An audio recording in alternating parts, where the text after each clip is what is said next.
महाराज, मागच्या वर्षी मी उत्तर वाहिनी नर्मदा परिक्रमा केली. त्यावेळेस मी उत्तर तटावरची चित्रफीत बनवली होती. बरोबर.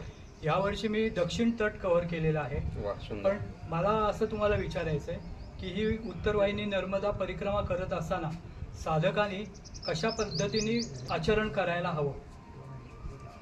पहिल्यांदा त्यांनी तुमचं अभिनंदन करतो की उत्तर वाहिनी नर्मदा परिक्रमा ही देशाच्या कानाकोपऱ्यात पोचावी म्हणून तुम्ही जी मेहनत करताय त्याबद्दल तुम्ही खरंच अभिनंदना पात्र आहात.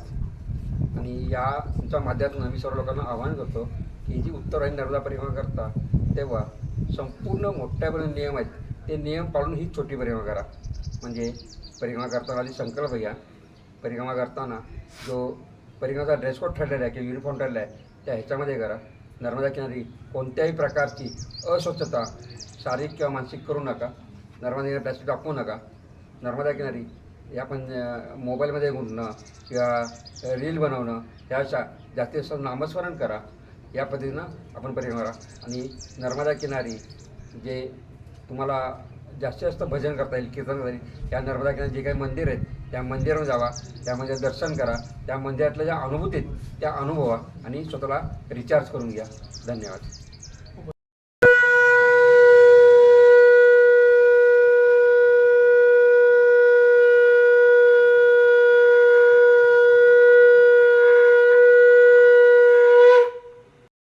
विष्णुगिरी महाराजांनी सांगितल्याप्रमाणे मी नामस्मरणाला सुरुवात करून वासणच्या वासुदेव आश्रमामधून नर्मदा नदीच्या किनाऱ्याने चालायला सुरुवात केली. वासुदेव आश्रमापासून रेंगणगावच्या नंदी घाटावर पोचायला मला 1 तास लागला. वासण ते नंदी घाटाचा प्रवास हा नर्मदा नदीच्या अगदी काठाने होत असतो. त्यामुळे हा प्रवास आल्हाददायक व आनंदी होतो. नंदी घाटावरील सर्व शिवलिंगांचं दर्शन घेतलं व तटपरिवर्तन करण्यासाठी बोटीचं तिकीट काढायला गेलो. बोटीचं तिकीट काढण्याच्या ठिकाणी बराच पोलीस बंदोबस्त होता. बोटीत बसल्यावर सर्वांना लाईफ जॅकेट घालायला सांगितलं. बोट प्रवाशांनी भरल्यावर समोरच्या घाटावर जाण्यास निघाली. ह्याच ठिकाणी नर्मदा नदी उत्तर वाहिनी होते. बोटीतून जात असताना गोरा कॉलनीचा ब्रिज दिसला आणि काही थोड्या अवधीतच आम्ही सर्वजण रामपुरा घाटावरती उतरलो. तिथून पांडव गुंफेकडे गेलो. ह्या गुंफेकडे जाण्याचा रस्ता खडकाळ व कठीण आहे. जमिनीवरून 8-10 पायऱ्या खाली उतरल्यावर आपण थेट नर्मदा नदीच्या काठावरती पोचतो.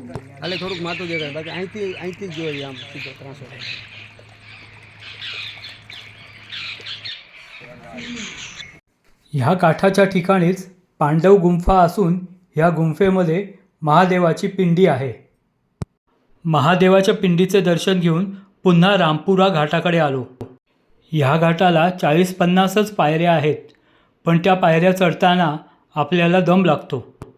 ह्या रामपुरा घाटावरती तीर्थेश्वर महादेव, भीमेश्वर महादेव, उत्तरेश्वर महादेवाची मंदिरं असून येथे पौराणिक श्रीरामाचं मंदिरसुद्धा आहे.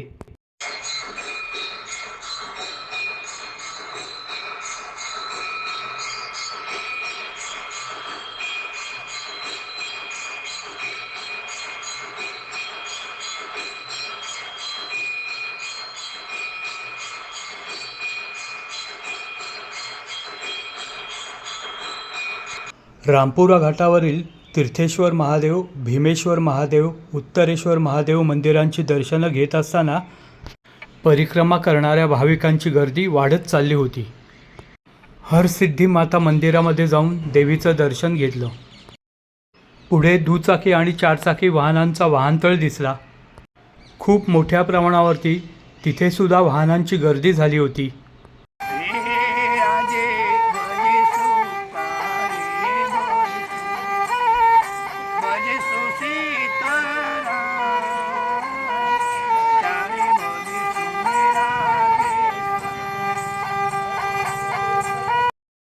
आता श्रीकृष्णाचं रणछोडरायचं मंदिर लागलं.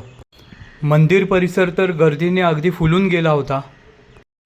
रणछोडराय मंदिर व त्या परिसरात असलेले डेरेदार पिंपळ वृक्ष आपले लक्ष वेधून घेतात. ह्या पिंपळ वृक्षावर अनेक पक्षी निवास करत असल्याने खूप मोठ्या प्रमाणावरती पक्ष्यांची किलबिलाट इथे सुरू असते. या वृक्षांभोवती पार बांधले असल्याने तुम्ही या पारावर बसून पक्ष्यांची किलबिलाट व मंदिरातील घंटांचा नाद ऐकू शकता. रणछोडरायचं दर्शन घेऊन झाल्यावर पुढे हनुमंताचे व भीष्मेश्वर महादेवाचं दर्शन घेतलं. काही भाविक उत्तर वाहिनी नर्मदा परिक्रमेची सुरुवात दक्षिण तटावर असलेल्या या रणछोडराय मंदिरापासून करतात. त्यामुळे या मंदिरात उत्तर वाहिनी परिक्रमा करणाऱ्या भाविकांची बरीच गर्दी असते. आणि हो, इथे असलेल्या रणछोडराय प्रगट स्थानाचं दर्शन घ्यायला मात्र तुम्ही विसरू नका. रस्त्याने चालत असताना कोंबड्याचे आरवणं, पक्ष्यांची किलबिलाट कानी येत असते. विविध रंगांनी फुललेली झाडं, आम्रवृक्षाच्या कुशीत पहुडलेली घरं नजरेस पडतात. दूरवर जाणाऱ्या रस्त्यावरून 1-2 माणसांचाच वावर दिसून येतो. रस्त्याच्या कडेने थोड्या अंतरावर हिरव्यागार केळीच्या बागा, सळसळ आवाज करणारे पिंपळ वृक्ष डोलत असतात. म्हशी शांतपणे बसलेल्या असतात. घरातील चुलीसाठी लागणाऱ्या लाकूड फाट्याचे साठेही थोड्या अंतरावर दिसतात. रस्त्याच्या मधोमध बसणारे कुत्रे, रस्त्याच्या कडेला मस्ती करणारी कुत्र्याची पिल्लं, रस्त्यावरून बिनधास्तपणे पळणाऱ्या कोंबड्या, चारा खात व शेपट्या हलवत उभी असलेली गायवासरं आपल्याला खेडेगावाचं दर्शन घडवतात. शहरात असताना आपण कायम TV व मोबाईलच्या विळख्यात सापडलेलो असतो. इथे मात्र आपण निसर्ग न्याहाळायला लागतो. खुल्या आभाळाखाली व निसर्गातून फिरत असल्याने मन शांत होतं. मी मनातल्या मनात नामजप करत चालत होतो. त्यामुळे माझा आनंद द्विगुणित झाला. ह्या निसर्गातून परिक्रमा करत असताना आपले बाह्य वातावरणात भटकणारे मन अंतर्मनावरती केंद्रित होते. ते स्वतःचा शोध घ्यायला लागते. थोडक्यात काही जण बाह्य जगापासून अलिप्त होऊन ते त्यांच्या अंतर्मनात प्रवेश करतात. परिक्रमेत खेडेगावचा परिसर पाहत धनेश्वर व लोकेश्वर महादेव मंदिरापाशी आलो. धनेश्वर महादेव व लोकेश्वर महादेवाचं दर्शन घेतलं.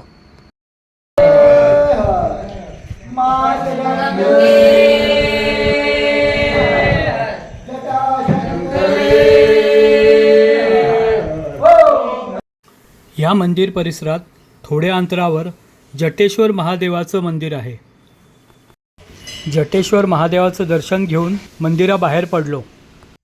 वाटेत केळीच्या बागेने परत एकदा लक्ष वेधून घेतलं. ह्या बागेतील केळीची झाडं केळीच्या घडांनी लगडली होती. खरंच असं नैसर्गिक सौंदर्य शहरामध्ये अनुभवायला मिळत नाही. रस्त्याने चालताना काही ठिकाणी वडाची झाडं दिसली. त्याच्या पारंब्या पाहून एक महिलांचा गट त्या वडाच्या पारंब्यांवर झोके घेऊ लागला. ते पाहून नंतर मी सुद्धा त्या वडाच्या पारंब्यांवरती झोके घेतले. रस्त्याने चालणाऱ्या परिक्रमावासियांसाठी गावातील गावकऱ्यांनी प्रसाद वाटपाची टेबलं लावली होती. नर्मदे हर. परिक्रमा मार्गात चालून तहान लागली तर प्यायल्या पाण्याची व बसायला खुर्च्यांची व्यवस्था केली होती. मांगलोर गावात आल्यावर वाटेत स्वामी ज्योतिर्मयानंद सरस्वतींचा आश्रम लागला. ह्या आश्रमाच्या बाजूलाच मंगलेश्वर महादेवाचं मंदिर लागलं. मंदिरात जाण्यासाठी काही पायऱ्या चढून जावं लागतं. काही पायऱ्या वर चढून गेल्यावर मी मंगलेश्वर महादेव, हनुमानाचे, गणपतीचे तसंच नर्मदेश्वर महादेवाचं दर्शन घेतलं. नर्मदेश्वर महादेवाच्या गाभाऱ्यात जलाराम बाप्पा व साईबाबांची मूर्ती आहे. मंगलेश्वर महादेवाचं दर्शन घेऊन झाल्यावर पुढे काही अंतरावर छोटेसे हनुमंताचं मंदिर लागलं.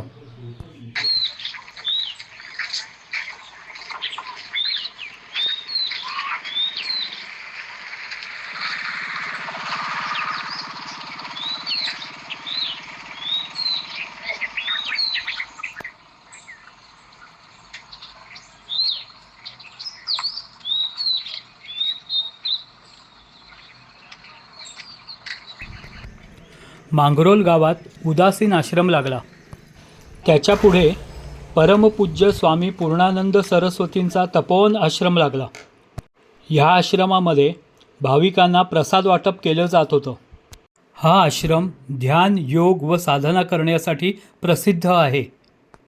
या आश्रमात संत खिडकीवाले बाबा राहतात, जे भक्तांना फक्त गुरुवारी संध्याकाळी 7 नंतर एका छोट्या खिडकीतून दर्शन देतात. म्हणून ह्या परिसरात राहणारी लोक त्यांना खिडकीवाले बाबा ह्या नावाने ओळखतात. नर्मदा परिक्रमा करणाऱ्या भाविकांना येथे विश्रांतीची व साधनेची संधी मिळते. हा आश्रम नर्मदेच्या काठावर असून आश्रमातून थेट नर्मदेच्या काठापर्यंत पायऱ्या बांधल्या आहेत. मी या पायरी मार्गाने खाली उतरून थेट नर्मदा नदीच्या काठावरती उभा राहिलो. हर नर्मदे हर, नर्मदे हर, नर्मदे हर, नर्मदे हर. हा आश्रम नर्मदेच्या काठी असून संपूर्णतः निसर्गाच्या सानिध्यात आहे. येथील औदुंबराच्या झाडाखाली असलेल्या दत्त महाराज मंदिराचं दर्शन घेऊन पुढे यज्ञशाळा, गोशाळा पाहून साईबाबांचं दर्शन घेतलं. या आश्रमातून बाहेर पडून पुढे चालायला सुरुवात केली. थोड्याच अंतरावरती हनुमंताचं मंदिर होतं. हनुमानाचंही दर्शन घेतलं. पुढे गुवार या गावचं गोपाळेश्वर मंदिर लागलं. त्या मंदिरात आरती चालू होती.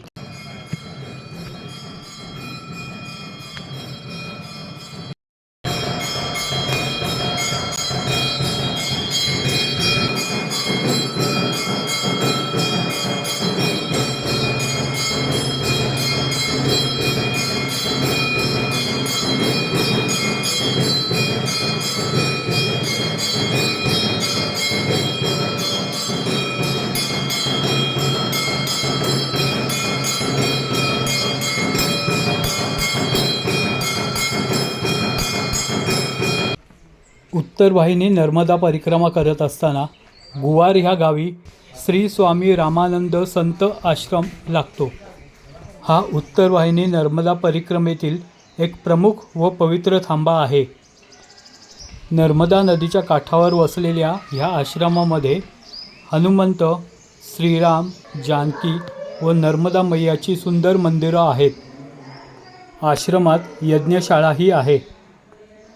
नर्मदा परिक्रमा वासियांसाठी आश्रमात राहण्याची व भोजनाची उत्तम सोय असते. या आश्रम परिसरात भरपूर वडाची झाडं असून इथे यज्ञशाळा आहे. इथे होम हवन केलं जातं. आश्रमात फिरत असताना वेगवेगळ्या पक्ष्यांचा सुमधुर आवाज आपल्या कानी पडत असतो. येथील वातावरण अगदी शांत व पवित्र आहे. या आश्रमातून नर्मदेच्या किनाऱ्यावर जाण्यासाठी पायऱ्या बांधलेल्या आहेत.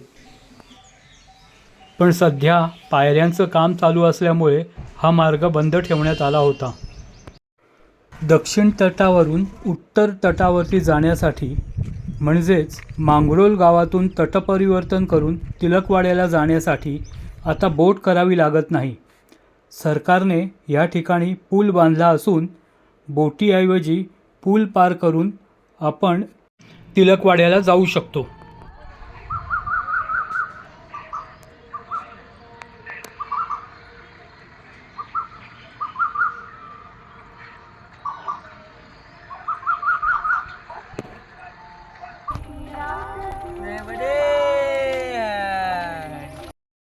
तटपरिवर्तनाच्या ठिकाणी सरकारने परिक्रमावासियांसाठी मोबाईल टॉयलेट्सची व्यवस्था केलेली आहे. ह्या ठिकाणी वैद्यकीय सेवा, ॲम्ब्युलन्सची तसंच अग्निशामक दलाची व्यवस्था करून ठेवलेली आहे. चालून थकलेल्या परिक्रमावासियांसाठी खाण्याची, थंड पाण्याची, विश्रांती घेण्यासाठी कॉटची व बसण्यासाठी खुर्च्यांची सोय केलेली आहे. इथे माझी उत्तर वाहिनी नर्मदा परिक्रमेतील दक्षिण तटावरची यात्रा पूर्ण झाली. मी नर्मदा देवीला नमस्कार करून नर्मदा नदीवर असलेल्या पुलावर जाऊन तेथून संथपणे वाहणाऱ्या नर्मदा नदीकडे पाहत बसलो. तिच्या पाण्याचा खळखळाट कानामध्ये साठवून ठेवत होतो. काही काळ नदीकडे पाहत निसर्गाशी तद्रूप झालो आणि मी स्वतःला रिचार्ज करून घेतलं.